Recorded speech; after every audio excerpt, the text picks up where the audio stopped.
All right, so I finished off with rapid reaction. A lot of topics, and a little bit of time. Let's go, Jay. All right, Oklahoma State's men's basketball team has been placed on probation for the next 3 years due to level one violations involving former associate head coach Lamont Evans. Big deal, little deal, no deal. It's definitely a bit of a deal.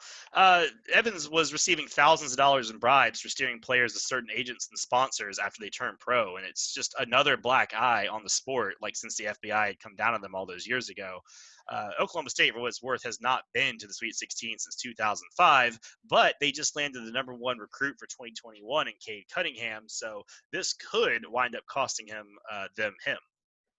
Brooklyn Nets superstar Kevin Durant has bought a minority stake in the Philadelphia Union, an MLS soccer team. Your thoughts? Yeah, this is what happens when you got too much time on your hands. You wind up buying stakes in soccer teams. So, anyways, yesterday, Florida State head coach Mike Norvell found himself in hot water after saying he personally reached out to his team regarding the protests. Star defensive tackle Marvin Wilson called the coach out and said nothing besides a mass text had been sent. What's going on here, Cody? Yeah, it sounded like a really big deal at first. Norvell basically had said that he had like personally kind of reached out to every single player on the team, to talk about the situation. And then, defensive tackle Marvin Wilson, who came back for his senior year and is pretty much the unquestioned leader right now, basically was like, not so fast, coach. You pretty much just sent a mass text out and that was it. So Norvell took it in stride. He immediately apologized and said, okay, sorry that I used the wrong words essentially, and I didn't mean to say that I had personally went to talk to every player, but my lines are open. I sent that text, and some players have responded, some haven't. The team kind of had a meeting about it, talked about it, and it seems like for now it's mostly water under the bridge. So Mike Norvell definitely dodged a bit of a bullet there.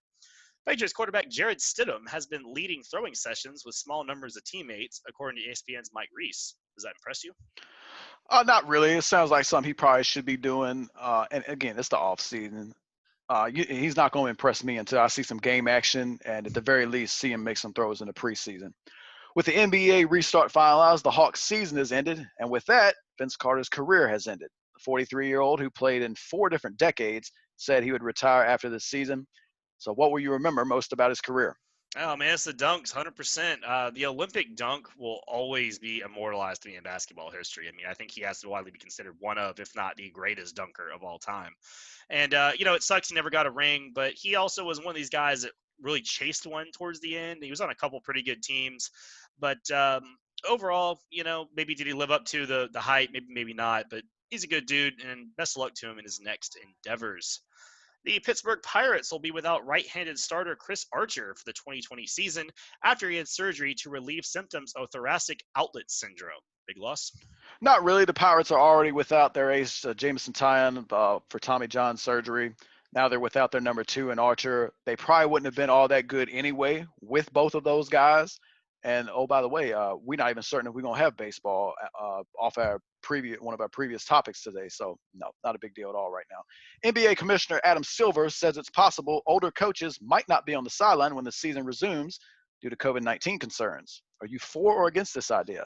No, I'm pretty against this.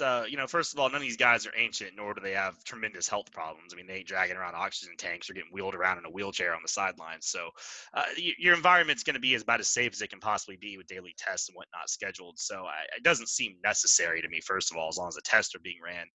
Maybe require masks, but it should be for everybody. But you can't tell me that some coaches got to go sit in the booth because they can't be on the sideline, but then the other team gets to have their coach because of some arbitrary age that someone threw a dart at a dartboard to figure out. So no, that's not fair to me.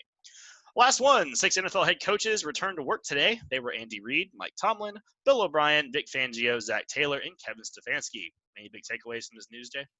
Oh yeah, Bill O'Brien had to get in there to work. He got 2 jobs down there in Houston, and he's not all that great at either one. So I'm glad he showed up today.